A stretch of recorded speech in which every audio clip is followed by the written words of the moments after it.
Bismillahirrahmanirrahim. Assalamualaikum warahmatullahi wabarakatuh. Alhamdulillahi rabbil alamin. Wassalatu wassalamu ala ashrafil anbiya'i wal mursalin. Sayyidina wa habibina Muhammad wa ala alihi wa sahbihi ajma'in. ومن اهتدى بهديه ومن اهتدى بسنته إلى يوم الدين أما بعد. Puji syukur kehadirat Allah Subhanahu wa Ta'ala. Salam dan salawat kepada Rasulullah Nabiullah Muhammad sallallahu alaihi wasallam beserta para sahabat, keluarga dan ulama-ulama pendahulu kita. Sebelum kita melanjutkan mata pelajaran kita ini, mari kita berdoa kepada Allah Azza wa Jalla.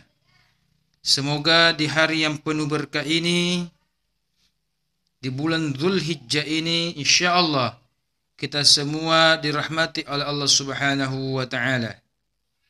Al-Fatihah.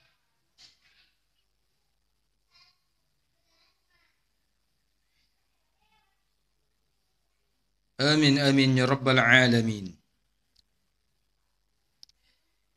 Insyaallah subjudul kita pada mata pelajaran al-muhadharah ini berkaitan tentang unsur pembahasan ceramah.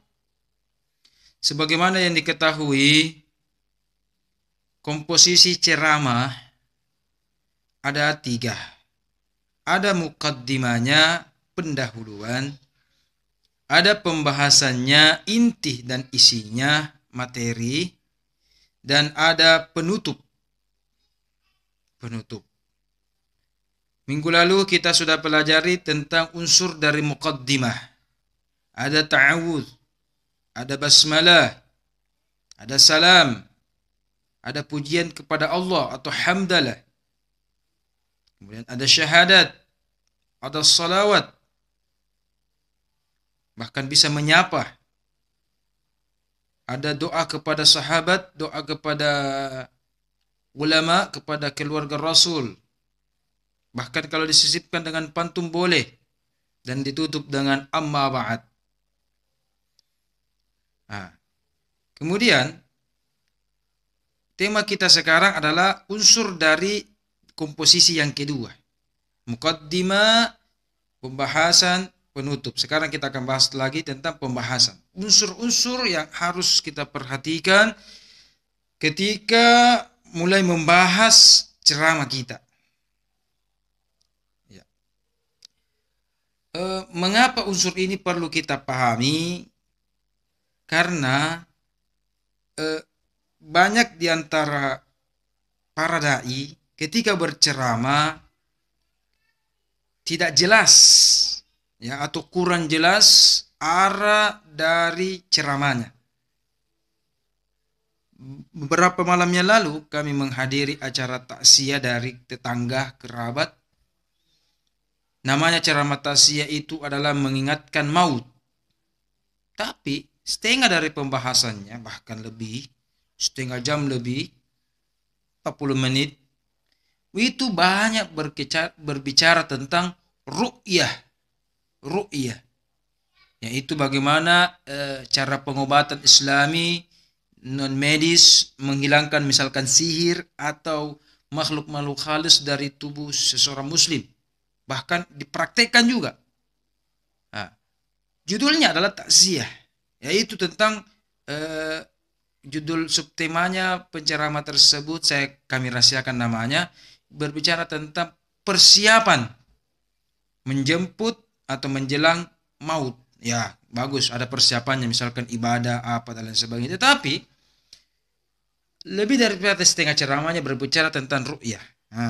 Kenapa? Kita harus tahu apa unsur dari pembahasan tersebut. Ya, jadi karena mengetahui pembahasan, isi dari pembahasan, poin-poin dari pembahasan itu sangat penting, ya. Kalau sebelumnya tentang muqaddimah saya bagi dua. Ada yang wajib, ada yang sunnah. Kalau pembahasan, namanya pembahasan inti sama-sama fardu. Tapi saya bagi dua. Ada fardu ain, ada fardu kifayah. Unsur pembahasan yang saya kategorikan fardu ain bisa dikatakan wajib ada di dalam ceramah tersebut. Fardu ain, namanya wajib, harus. Masing-masing yang poin yang saya sebutkan harus ada. Tetapi ada yang saya sebutkan fardu kifayah. Boleh salah satunya. Dan kalau ada salah satunya, itu sudah cukup. Minimal, ya. Yang pertama kita masuk fardu ain. Yang pertama judul. Judul. Wajib seorang dalam membahas ceramah menyampaikan judul. Judulnya ya bicara tentang akikah, berbicara tentang manasik haji, ya, atau bahkan menyebutkan lebih detail subjudulnya. Itu yang fardu ain. Yang kedua, menyebutkan LB, latar belakang. Latar belakang judul, tema. Misalkan kita berbicara tentang hal-hal yang membatalkan puasa, itu judulnya. Ceramah tarwih. Latar belakang, tema ini harus diperhatikan karena banyak masyarakat awam yang berpuasa tetapi ternyata di sisi Allah dalam pandangan syariat puasanya sudah batal. Nah, ini namanya latar belakang karena ada masalah. Latar belakang itu yang melatar belakangi masalah kenapa hal tersebut. Nah. Kemudian yang ketiga ada pertama judul, yang kedua latar belakang tema, latar belakang judul, yang ketiga itu ada urgensi masalah atau pentingnya masalah tersebut. Nah, tadi contohnya hal-hal yang membatalkan puasa. Karena banyak orang, kenapa tema ini diangkat? Itu latar belakang masalah, kenapa tema ini diangkat? Karena banyak kita yang berpuasa tetapi seakan-akan tidak berpuasa karena memang sudah batal. Pentingnya sholat, hal-hal yang membatalkan sholat. Banyak orang sholat tetapi ternyata sudah batal sholatnya. Itu latar belakang. Urgensi masalah. Urgensi masalahnya tentang hal-hal yang membatalkan puasa. Dengan mengkaji, dengan membahas tema ini, diharapkan para jamaah mampu. Bisa disampaikan begitu. Diharapkan untuk mampu menjadikan puasanya sah, bahkan diterima oleh Allah Subhanahu wa taala. Dan terhindar dari puasa yang batal, tentunya ditolak oleh Allah Subhanahu wa taala.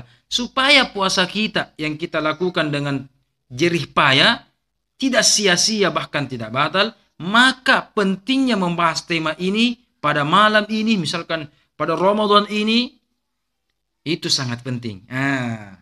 Oke? Itu. Karena kenapa? Ada penjelasannya. Berarti tema yang keempat, bagian yang keempat adalah penjelasan. Ada judul, ada latar belakang tema atau kenapa tema itu diangkat, dibahas. Kemudian yang ketiga urgensi masalah. Kemudian penjelasan, ya dijelaskan. Oh, yang membatalkan ini adalah 1, 2, 3 ini. Gitu. Yang membatalkan puasa ada sekian, ada 10 di antaranya. Yang membatalkan sholat ada 7 di antaranya. Sebutkan begitu ya, menjelaskan. Itu namanya ada penjelasan. Kemudian setelah penjelasan, karena kita adalah Islami ya, ceramah, berbicara muhadharah tentang agama, berarti poin yang kelima adalah ada dalil. Ada dalil. Ada penjelasan, ada dalil. Apakah Al-Qur'annya kah, hadisnya kah, riwayatnya kah, dan lain sebagainya. Itu dalil. Dan yang terakhir adalah kesimpulan. Kesimpulan. Oke? Kesimpulannya apa? Pak Gustong itu ada ceramah. Sorry. Bukan, kesimpulan itu masuk masuk di penutup ya. Nah, sampai sini saja kalau sampai dalil saja kalau pendahulu pembahasan. Nanti kesimpulan penting juga tetapi itu di penutup. Nanti insyaallah pertemuan berikutnya kita akan bahas tentang aspek-aspek dalam unsur ceramah ketika kita mau tutup ceramah kita apa. Ya. Jadi ada 5 Unsur pembahasan ceramah ada 5, ada judul, kemudian mengapa tema itu diangkat atau latar belakangnya itu judul kenapa diangkat, mungkin ada anunya peristiwanya. Kemudian yang ketiga urgensi atau pentingnya, oke, dalam masalah tersebut. Kemudian yang keempat apa penjelasannya, bagaimana bunyi penjelasannya, bagaimana. Kemudian yang kelima adalah dalilnya. Kemudian yang fardu kifayah. Fardu kifayah berarti ya hal-hal yang saya sebutkan juga 5 poin ini. Fardu kifayah berarti minimal ada satu, ada salah satunya. Ada 5 poin yang saya sebutkan, minimal ada salah satunya, itu sudah cukup. Apalagi kalau 2 atau bahkan semuanya, itu jauh lebih komplit. Paket komplit namanya ya. Apa itu yang fardu kifayah yang harus ada diantaranya? Ya, Al-Quran ayat. Oke. Baik dalam bahasa Arab atau kita terjemahkan ayatnya. Kemudian hadis Nabi. Yang ketiga, pendapat sahabat. Yang keempat, ada pendapat ulama. Ulama itu setelah sahabat ya, mulai tabi'in sampai ulama sekarang. Itu namanya pendapat ulama, ya. Misalkan pendapat Quraisy Shihab, pendapat Guru Tasawuf Baco, pendapat Imam Syafi'i, Al-Imam Syafi'i, itu pendapat ulama ya. Dan yang kelima adalah teori-teori cendekiawan atau penelitian dari cendekiawan. Saya akan berikan tema sekarang ya. Ya. Coba disimak baik-baik. Adapun judul ceramah pada malam ini berkaitan dengan pentingnya kita bersabar dalam menghadapi musibah. Sabar itu enteng di lidah. Oke? Enteng di lidah, tetapi susah untuk diamalkan. Oleh karena itu, membahas tentang sabar. Wa tawasau bil haqqi, wa tawasau bis sabri. Saling mengingatkan tentang sabar, itu salah satu kewajiban kita kepada sesama muslim. Walaupun tema sabar ini biasa kita ucapkan, biasa kita dengarkan, bahkan biasa kita dinasihati dengan sabar, tetapi masih banyak umat Islam yang tidak sabar. Maka tema ini selalu menarik untuk dibahas. Oleh karena itu juga, tema ini kita harus bahas supaya setelah mendengarkan ceramah ini tentang sabar, kita semua bisa introspeksi diri dari pemarah menjadi sabar. Jadi kurang sabar menjadi sudah sabar. Kalau sudah sabar menjadi lebih sabar lagi. Kalau sudah lebih sabar menjadi orang yang paling sabar. Karena Allah berfirman, urgensi dari sabar, innallaha ma'as sabirin. Sesungguhnya Allah berserta, selalu berdampingan dengan orang-orang yang sabar. Berbicara tentang sabar, di dalam bahasa Arab, sabar itu diambil dari beberapa kata, di antaranya adalah bunga sabirah. Ada sebuah bunga, ada sekuntum bunga di Arab sana yang mungkin tidak ada di negara tropis seperti Indonesia ini. Bunga tersebut, tumbuhan tersebut itu jarang dan langka dijumpai dan sangat dicari oleh orang Arab untuk mengobati orang-orang yang sakit walaupun rasanya pahit. Mengobati orang sakit walaupun rasanya sakit. Ada 3 poin. Ternyata tumbuhan tersebut jarang dijumpai. Kemudian dengan izin Allah, ternyata obat tersebut sebagai penawar dan obat. Dan yang ketiga, rasanya pahit. Kenapa orang yang sabar menghadapi musibah dinisbahkan, dihubungkan dengan kata tumbuhan sabirah, tumbuhan sabar itu. Itu asal mulanya. Karena orang sabar adalah orang yang jarang dijumpai. Satu. Tadi tumbuhan sabar, tumbuhan tersebut jarang. Tumbuhan kurma banyak, sering dijumpai. Ini tumbuhan sabar di Arab jarang. Bahkan orang Arab sendiri ada yang tidak tahu sampai sekarang yang mana itu tumbuhan sabar. Ya. Satu. Jarang dijumpai. Karena memang tidak sembarang tempat ditumbuhi. Ya. Satu. Tumbuhan jarang dijumpai. Orang sabar juga jarang dijumpai. Kemudian ternyata walaupun jarang dijumpai, tetapi mampu mengobati dan penawar. Ketika kita dapat musibah, mendapat negatif, mendapat hantaman hati, maka penawarnya adalah sabar. Pak balenya, obatnya adalah sabar. Nah itu. Sama dengan tumbuhan tersebut ketika dikonsumsi menjadi obat. Sabar ketika diamalkan menjadi obat bagi kita. Tidak jadi marah. Karena sabar. Hampir berkelahi. Sabar. Tidak jadi. Hampir tawuran, berperang. Sabar. Tidak jadi. Nah, itu menjadi pengobat. Hampir kutampilin, kupukul orang. Sabar. Tidak jadi. Itu menjadi pengobat. Kemudian yang terakhir, tumbuhan tersebut pahit. Karena memang sabar itu pahit. Pahit. Meledak ini seakan-akan. Kenapa tidak ku balas gitu orang? Jengkelku. Tidur tidak nyenyak dipikir. Makan juga tidak nafsu. Nah itu kabar.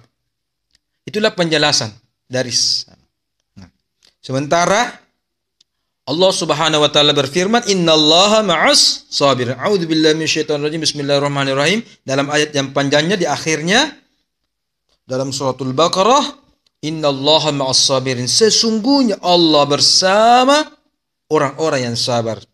Belum lagi Nabi memberikan penjelasan. As-sabru 'inda sudmatul ula. Sabar yang sebenarnya ketika goncangan pertama. Apa yang masuk ketika goncangan pertama? Ketika pas mendengar berita tersebut, di situ dah lihat kesabarannya orang. Kita misalkan sudah ditinggalkan nenek kita, atau ada misalkan tante atau omta yang meninggal misalkan 5 tahun yang lalu, atau orang yang kita cintai, maaf, kalau misalkan ada di antara adik-adikku yang yatim atau yang piatu, semoga orang tua kalian dirahmati dan diterima, dicintai oleh Allah Subhanahu wa taala. Amin ya rabbal alamin. Misalkan Anda ditinggalkan oleh salah satu keduanya misalkan, atau nenek kita, ada tetangga kita yang sangat akrab dengan kita, tante kita, 5 tahun yang lalu misalkan, 3 tahun yang lalu misalkan. Bagaimana perasaan kita?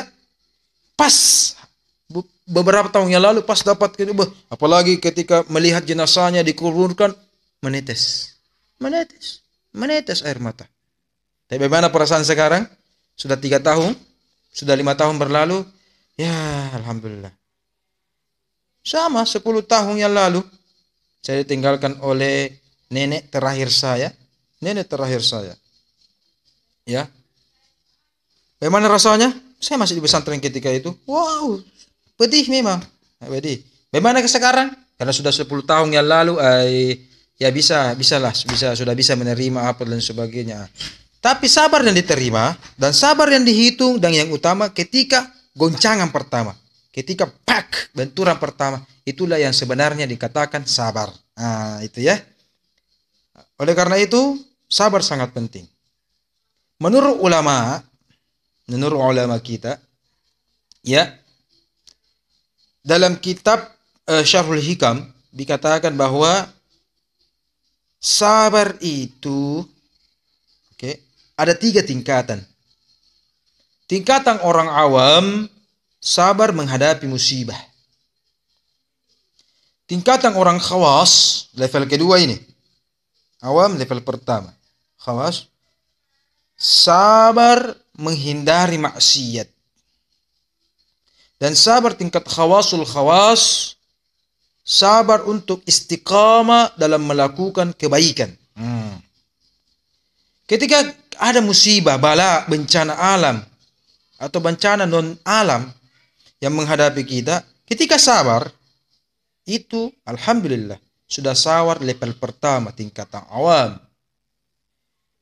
Kemudian kalau misalkan kita pernah terjebak di lembah kemaksiatan, suka minum bala misalkan, kemudian mau tobat, insaf, berubah, sudah sadar, maka ketika hijrah tidak lagi meminum alkohol yang diharamkan oleh Allah, kemudian kita digoda oleh teman kita, ayo gratis ini, ayo minum satu gelas saja, satu sendok saja, gratis ini, masa tidak solidaritas ini coy, ya. Ketika kita tidak terpengaruh dan tetap sabar menghindari masa lalu kelam kita, itu alhamdulillah sudah level yang kedua. Tapi ini lebih tinggi daripada musibah. Oke.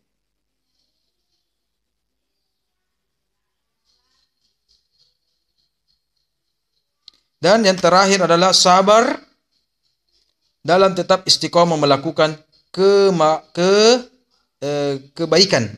Tetap melakukan kebaikan, itu sabar tingkatan khawasul khawas. Oke. Sebagai kesimpulan dari contoh ceramah saya, bahwa sabar adalah sesuatu yang pahit dirasakan dan merupakan obat bagi yang mengamalkannya, walaupun pahit, tapi itu adalah sesuatu yang dicintai oleh Allah Subhanahu wa taala. Orang yang melakukan sabar itu adalah orang-orang pilihan dari Allah Subhanahu wa taala. Hanya sedikit dari hamba Allah yang mampu bersabar, mulai dari level pertama sampai level tertinggi yang saya sampaikan tadi. Demikian